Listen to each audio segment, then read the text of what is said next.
I have Gimp open right now, and I've already installed Darktable on my computer. And what you see in my Finder window here is just some pictures that I've taken over the years that are, well, they need some work. Because they are raw files, what you're seeing is everything that the sensor saw. None of the color, light, or any other pixel information has been discarded and compressed when your camera turns it into a JPEG. So let's just go ahead and see how this works. I'm going to go ahead and take and drop this picture into Gimp. Gimp can't open it, but right down in the lower corner you can see that it just opened it up in Darktable. And this is what the camera saw. And it's obviously too cold and it needs some work. Now over here are all kinds of modules. So if we come here to these popular modules right here, there's some there, and if we go to more modules down here, these are different tools that you can use. There's like 60 or 70 of them. So let's go ahead and get your Darktable application set up with the ones that I think you will use the most. So go to Favorites here, that little star, and let's first of all look for white balance. So I'm just going to type in the word white, and there's white balance. I'm just going to mouse over here and make it a favorite. Okay, next one I'm going to do is crop and rotate. So again, there it is. Make it a favorite. Next one is contrast and brightness. It's this one right here, contrast, brightness, saturation. That's a very nice one to be able to use. Then shadows. And again, shadows and highlights. Make that a favorite.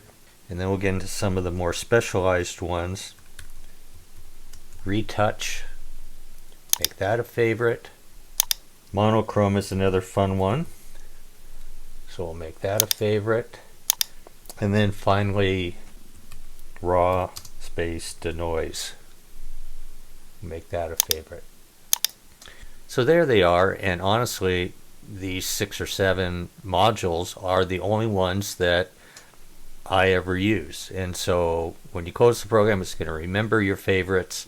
If you really want to get into the weeds with Darktable, you can. It's a fantastic free program. Can even be installed on a Chromebook. Okay, so what are we going to do with this picture?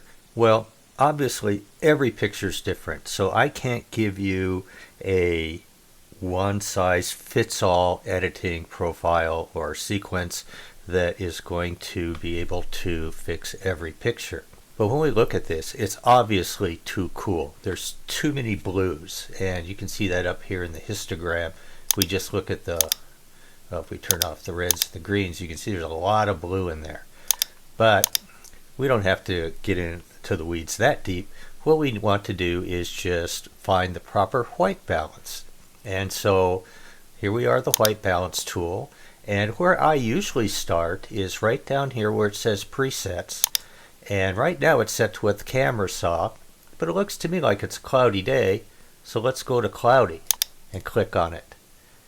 And that really, really warms it up and gets really it's just that easy.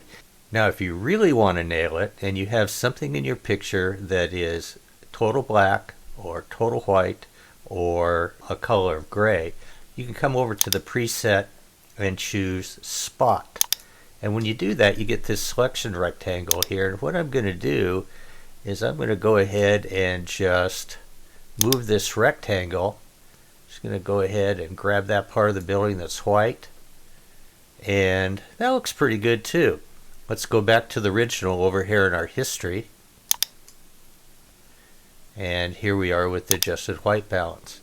So there's a quick and easy way to edit the white balance so that it's just perfect.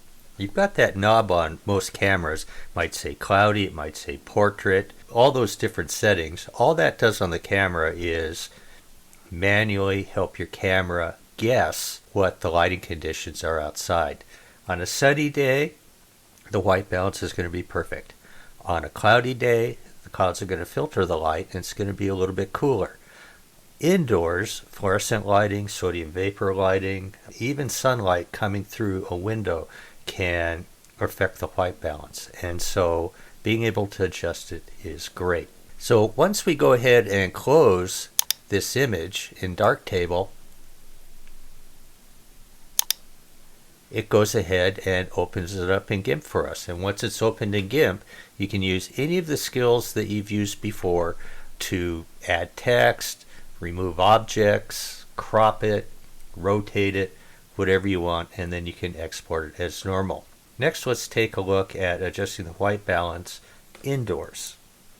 When you're working with GIMP and Darktable, you're restricted to just working with one raw image at a time. Now it's very handy because you're in GIMP, you open the raw file, it automatically launches Darktable for you, and then after you're making your adjustments within Darktable, when you close it, it drops it right back into GIMP so that you can further work with it, because neither program will allow you to do everything. So what I'm going to do here, rather than repeat that same process of opening up in GIMP and Darktable and then back into GIMP, all that sort of thing, I want to show you some things about Darktable. So I'm going to open up this folder that had the same pictures that you saw earlier, and when I click open, it brings them all in.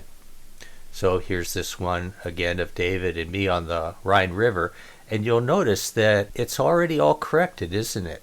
Now, how did Darktable know what was going on there? Well, if I come back into my Finder here, this is raw x_1cr2. Here's raw_xcr2.xmp. This is called a sidecar file. And this is all of the editing information that I did on this picture. And Darktable is going to store it in the same folder that you have the pictures in.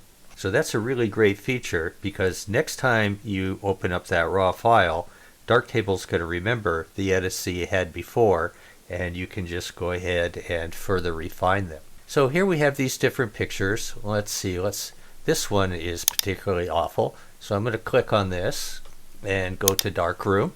This is a picture again of David playing basketball in the gym in Brussels, which had the worst lighting I have ever encountered in trying to take nice pictures, because the floor was blue, the walls were blue and light blue, and it was dimly lit. So you can guess that there's plenty of blue in this.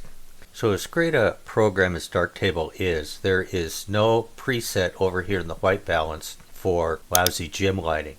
So again, I'm going to use the spot tool and just kind of pick an area here on his shorts until it looks good. And so that warms things up just fine. And then I'm going to come in and brighten it up to compensate for the lousy gym lighting. So I'm going to go ahead and you can grab these little triangles here and move them around. But what I do instead is I just hover over the word brightness and use the wheel on my mouse to move it up and move it down, like so. And then maybe just a little bit of saturation, maybe not too much. And then I think I'm going to jump back into white balance here and come into the temperature and warm it up just a little bit so that it looks a little bit more natural. So again, there's no recipe for all pictures, but that would be how I would compensate for what is just really lousy lighting.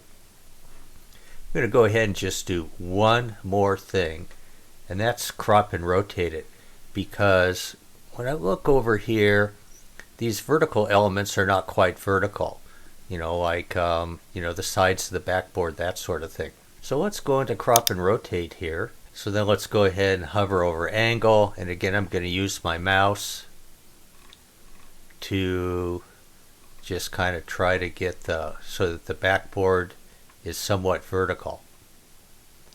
And so there's before. You got these little buttons here so that you can turn it on and off. So that's before and that's after. And I think that looks just a little bit better. So let's go back to our original over here in the history. And let's go back up where we finished here. And of course, when you would close it, it would go back to GIMP. Here's an awful picture taken inside a beautiful cathedral in Paris. And when I took it, I thought I had the camera set up just right, but camera doesn't know what it's taking a picture of. So it saw all of this bright light flowing in through the window, which is very bright compared to the dimly lit cathedral. There are no lights inside the cathedral. It got all its light through these small windows.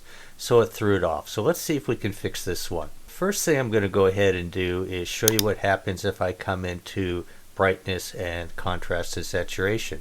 So if I try to turn up the brightness, I'll just go ahead and grab the slider and turn it up quickly. I can start to reveal things, but it starts to get really grainy, and the window outside here, I start to lose a lot of that detail. So I'm just going to go ahead and turn that off for now. And instead I'm going to go to shadows and highlights. Now what this tool is really good for is bringing out only the pixels that are dark or in the shadows. So it's adjusting the shadows is not going to affect what I'm seeing through the windows, which is properly exposed. So I'll come over here and hover over the word shadows and use the wheel on my mouse to go ahead and crank that up some. And you can see that all the detail that you didn't see before. So if I turn it off, that's what we saw. Turn it back on, I bet you didn't even know that all this roof structure was there, and you wouldn't have otherwise. I'm going to go ahead and turn up the highlights just a little bit, not too much. And now I'm going to go back into, let's see, we'll close that. I'm going to come back into contrast and brightness. And now I'm going to go ahead and turn it back down. Remember, I turned it up a whole bunch before just to show you what not to do. So I'll just take it back to the midpoint here and just brighten it up just a touch. Okay, let's go ahead and just practice this just a little bit more with this picture of the Blue Angels. I've seen the Blue Angels a bazillion times, and with two sons both being naval aviators. Been to lots of air shows, really ever since they were kids. Maybe that's why they turned out to become naval aviators. In any event, this picture right here, it's underexposed. It's a cloudy day. It's just kind of dark. So let's see what we can do to rescue it. So I'm going to just go ahead and start with the white balance first of all, and I'm going to begin with cloudy, because it was a very cloudy day that day at the Naval Academy. Now that adjusted the white balance, however, it didn't do very much for bringing out the details. Now if I look up here at my histogram in the top right corner, you can see that I don't have any bright pixels over here. So let's go into the contrast, brightness, and saturation, and let's make it a little bit brighter. So I'm going to use the wheel on my mouse to make it a little bit brighter here. I don't want it to be too bright or else everything gets blown out. But as long as I'm not pushed over on the right side here or down on the left side, I'm still preserving all of my pixels. Now there is a neat tool right down here that when you click on this and turn it on, it will show you if you have pixels that are overblown. So now I'm going to come into the brightness here, and I'm going to keep ramping it up. And once I get to the point where I'm losing too much information, see that red? That's clipping. And so you want to make sure that you move that down to where there are no red pixels. Blue pixels show up in underexposed areas, but you can see that it's pretty bright, and I have very few pixels over here on the left side. So what else can we do to this? Well, kind of washed it out, didn't it? So I'm going to zoom in here just a little bit, and I'm going to turn up the saturation to sort of bring back some of those colors that I lost. And that's looking pretty good. So we'll zoom back out here. Take a look. Oh, when I turned up the saturation, I do have a few overexposed pixels here across the back of the F-18s. But I can live with that, because when I turn off that red, blue indicators, see, it hardly looks any different. So I'd much rather have the rest of this look good. So let's go ahead and crop it. And when I click on the crop tool, I can go ahead, when I mouse down in the corners here, allows me to pull it up. And let's see, I'll grab this one down here and pull up like so. And let's see, anything else I want to adjust? I don't think so.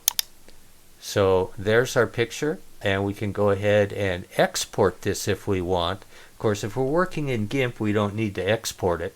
But if I come into Lighttable here, and I have this image selected, if I want to go ahead and export it, then I can come down here where it says Export Selected, and there's a whole bunch of different choices here. I would just leave it as default. The most important one here is that it's as a JPEG. And you just go ahead and click Export, and it exports it as a JPEG. Here's another example. We'll go ahead and double click and open that up. And let's go ahead and begin with brightening this up just a little bit. So I'm going to go ahead and spin that up a little bit. Careful not to get any clipping up here. I mean, there's going to be a little bit because the sun is very, very bright coming through this dome up here. But let's then jump into the shadows and mouse over the word shadows and start to bring up some of the details that you can see right up here. This is a church in Macedonia, by the way. It's probably at least 1,000 years old.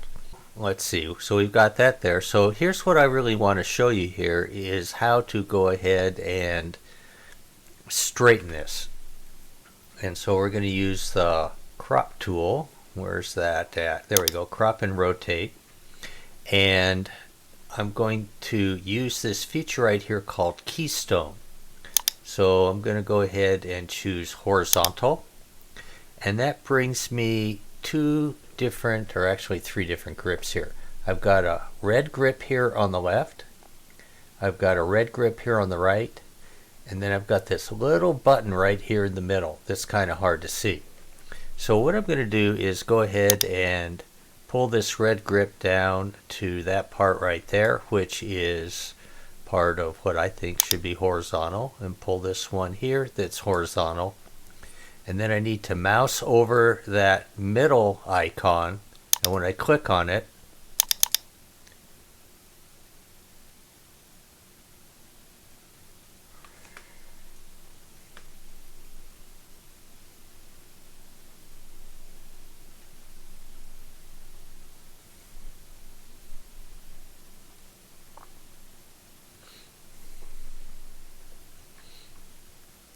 so next I'm going to go ahead and use this feature called keystone. So I'm going to choose horizontal, and that gives me some different features here. I've got a red button here on the left, a red button here on the right, and then it's hard to see, but right up here I've got what is like an OK button. So to straighten it, I'm just going to come down to that corner right there, and then come down this corner right here, because I assume this area right here should be level. When I click right up here, it straightens it up for me. So now I can continue with my cropping. Come down here in this corner, maybe come over to about there, and then come down here like so, and then just kind of get it centered like that. And when I go back to Lighttable here, my work is saved right here, and of course I could export it as a JPEG or a TIFF, or return it back to Gimp for further editing. Okay, to finish this up, I'm going to go ahead and open up a picture of Wells Cathedral, which is in the southern part of England.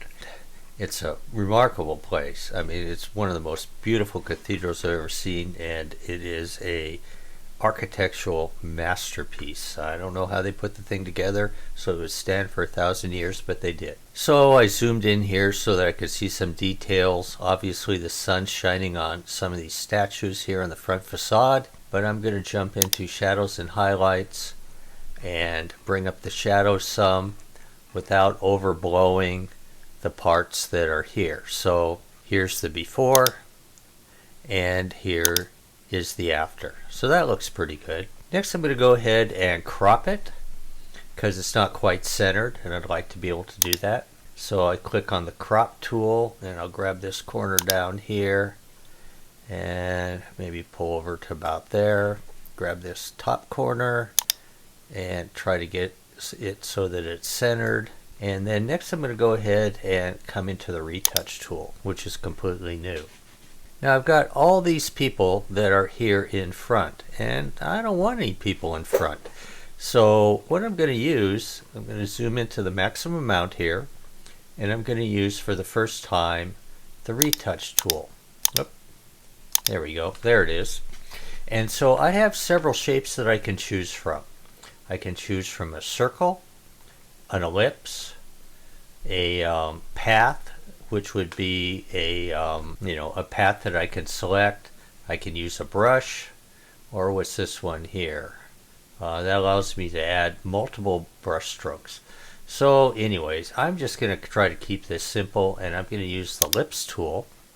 So there's my tool right there, and I want to get rid of this woman here. So I'm going to click right there, and it sort of centers her. Now when I do that, you can see that I've got this area over here that is going to allow me to duplicate things. This is sort of like the clone stamp tool. So I'm just going to move that over here for now, and look at that. What it basically did was it took this bottom of this column and duplicated it right there. Now having said that, it's not perfect. See this guy over here? Well, there's a little bit of him over here. So what I want to do is I'm just going to come over here and move in the elliptical tool just a little bit so that it surrounds that woman. Then I'm going to come over here and, using the wheel on my mouse, just sort of get it to where it's just about right. Now again, like with anything, there's no perfect recipe that gets rid of everything. But there we have that, and if we want to, we can zoom out here, and we can choose, oops, there we go, zoom out here, and grab this circle, and come over to this column, and then we can move it up a little bit. Oh, I guess we need to move it down a little bit. There we go, a little bit more, and when we zoom in here, oh, there we go, I want to zoom in this way. That is really, really good. You can do the same thing with all these people. It's just a matter of doing the same sort of work, finding a part of the church that corresponds. This lady might be a little bit difficult, but again, at this point, you could go ahead and close Darktable, and it's going to dump this image back into Gimp, and then you could use the resynthesize tool to do the content-aware replacement of people or other unwanted objects. Just one more thing to do here. Now that we have this done, I'm going to go ahead and close that, and I just want to quickly show you the monochrome tool. So here's the monochrome tool, and when I go ahead and enable it, it just gives it a completely different look. Now there are all sorts of levels of monochrome, and I've read books on the genius of Ansel Adams. Monochrome is not just monochrome, but you can grab this circle here to sort of move this around and get the desired effects that you would like. I mean, it's a quick and easy way to do it, and in this particular class you don't need to do that. But if you want to take a great object and give it a little different presentation, the monochrome tool does it for you in the snap of a finger.